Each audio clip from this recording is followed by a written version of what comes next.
उपराष्ट्रपति चुनाव में क्रॉस वोटिंग पर सपा सांसद धर्मेंद्र यादव ने कहा, सिद्धांतों की थी लड़ाई, विपक्ष ने दी कड़ी चुनौती, 15 वोट हुए इनवैलिड।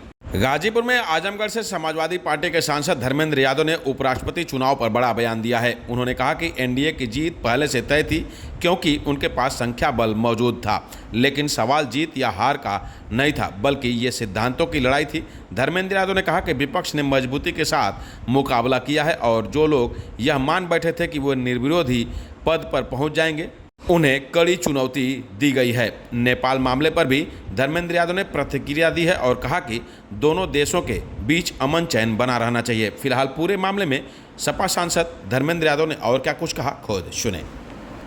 ये जीत तो एनडीए की थी, संख्या उनके साथ थी, पहले से थी, लोकसभा में भी थी, राज्यसभा में भी थी, दोनों सदनों में वो मेजॉरिटी में थे और निश्चित तौर पर जीत उनकी होनी थी। लेकिन सवाल केवल हार जीत का नहीं था।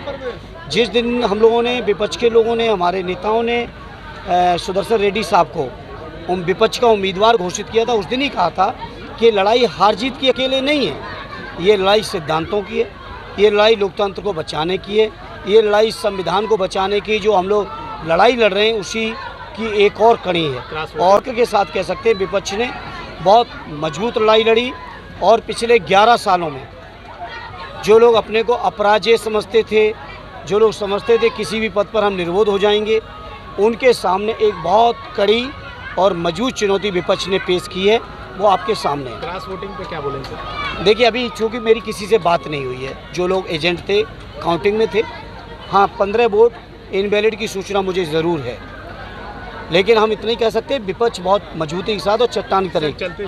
देखिए, मैं एक भारतीय होने के नाते और सांसद होने के नाते मैं यही चाहूँगा, चाहे वो नेपाल हो, चाहे वो लंका हो या बांग्लादेश हो या कोई भी पड़ोसी देश हो, वहाँ अमन चैन और शांति रहनी चाहिए। लेकिन उन सरकारों को सोचना चाहिए, वहाँ की स्थानीय सरकारों को, कि आखिर ऐसी परिस्थितियाँ क्यों बनी कि वहाँ की जनता को इस स्तर पर विरोध पर उतरना पड़ा। और नेपाल की तो एक अलग तरह की स्टोरी है, वहाँ के नौजवान निकल पड़े।